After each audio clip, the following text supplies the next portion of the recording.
Welcome to the Good Neighbor Podcast Live. Are you looking for trusted immigration support to help guide you through the process with clarity and care? Well, a place might be closer than you think. Today, I have the pleasure of introducing your good neighbor, Nadine Atkinson Flowers, owner of Law Office of Nadine Atkinson Flowers. Nadine, how's it going? Hi, how are you? It's going well. It's a lovely sunshiny day, Oh, so yeah. it's well. It is. It's a beautiful day today. We're excited to learn all about you and your company. Nadine, please tell us about what you do. Absolutely.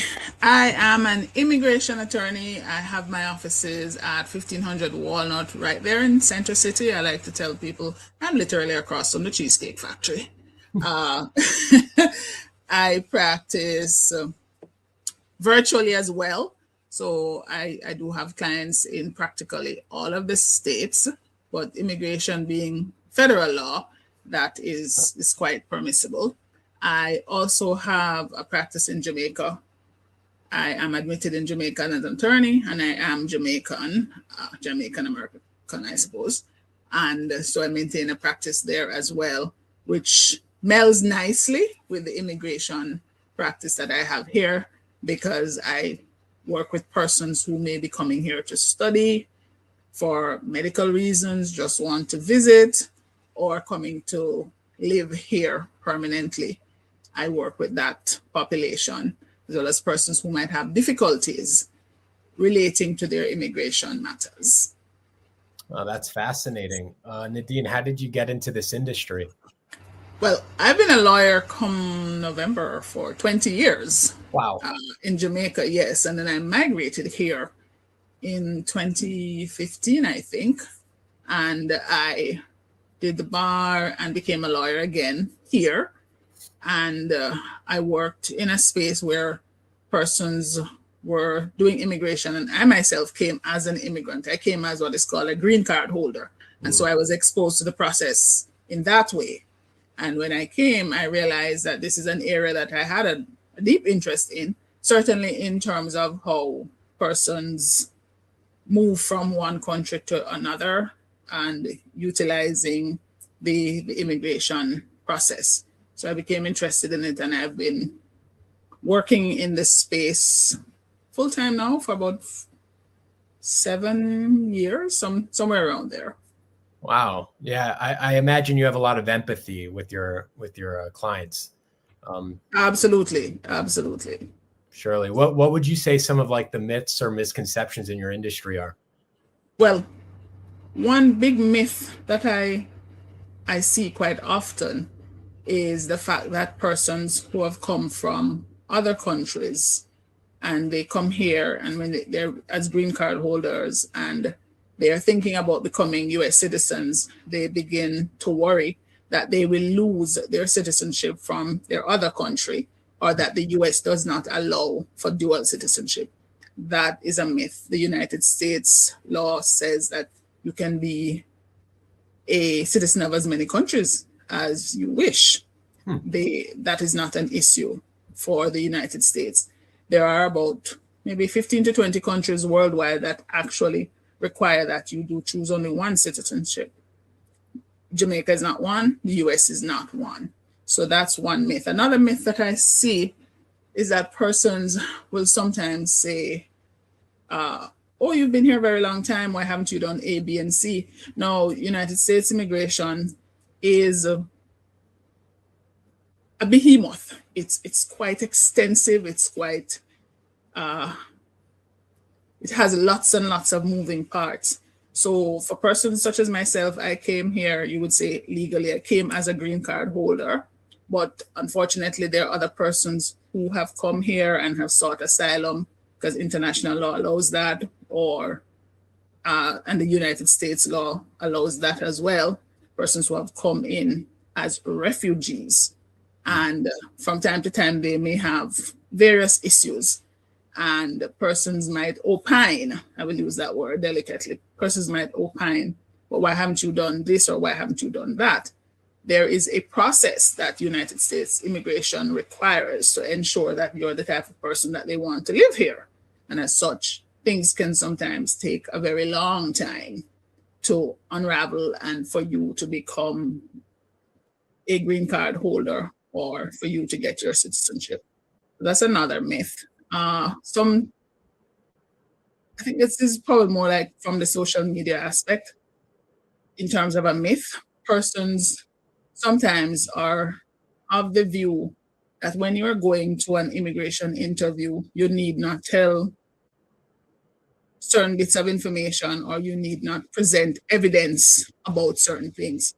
I like to tell persons, think about it like this. You are meeting this person for the first time. You have to prove to them that you're deserving of this immigration benefit by the documentation that you're going to present. And in presenting that documentation about yourself, about your particular circumstance, you will assist the immigration officer to approve your particular benefit. But if you go in with the view, oh, everything that is to be known about me is already on the paper and I do not need to submit documentation to prove why I should be approved for this particular benefit, you are going to have problems.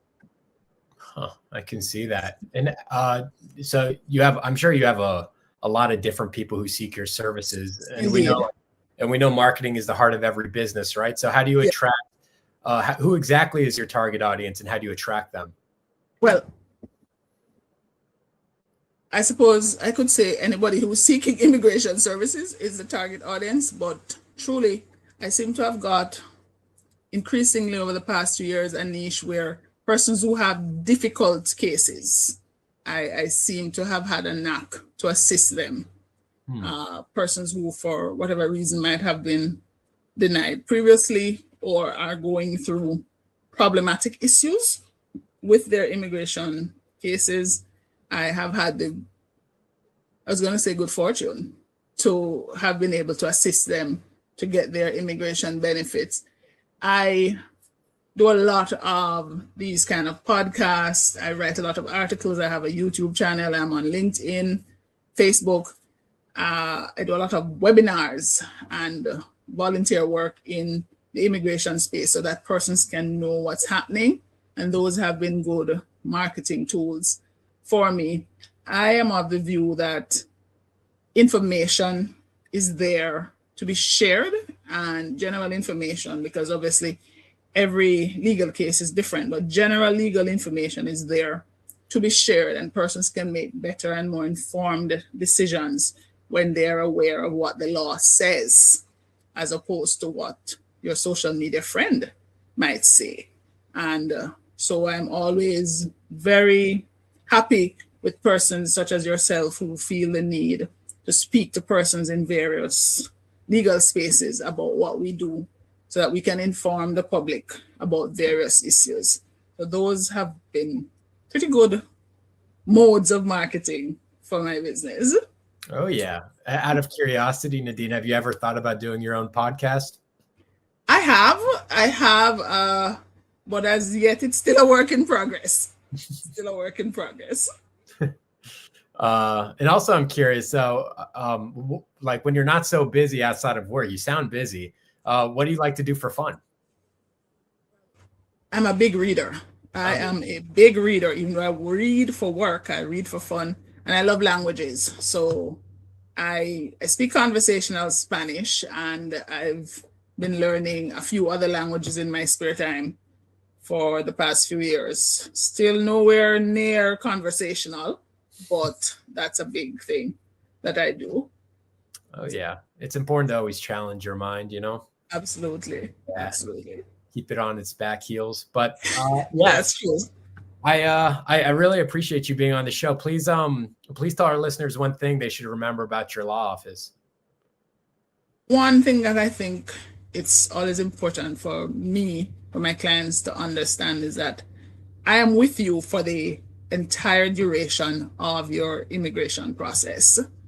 I am not that lawyer who is inaccessible, or you can't tell me what your thoughts are about your particular case, or you can't ever get me.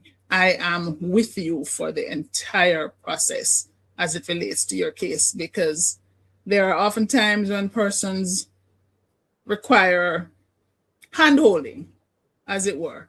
And being the lawyer, you know what the law says is supposed to happen. But being the client without that legal experience, persons often worry, they get stressed, they get anxious. We're here for you. Oh, and now tell our listeners how they can learn more about your company. Certainly. We're at 1500 Walnut, Suite 818 in Philadelphia. We are online on Facebook. You can check out our YouTube channel at Atkinson Flowers Law. We're on Google. We have a website, atkinsonflowerslaw.com, and you can certainly call 484-995-72, 7260. All of those are ways in which you can get in touch with us, and we will do our very best to assist you. Oh, well, Nadine, thank you so much for being on the show. Thank you. We wish you and your law office the best moving forward. Thank you very much. All the best to you.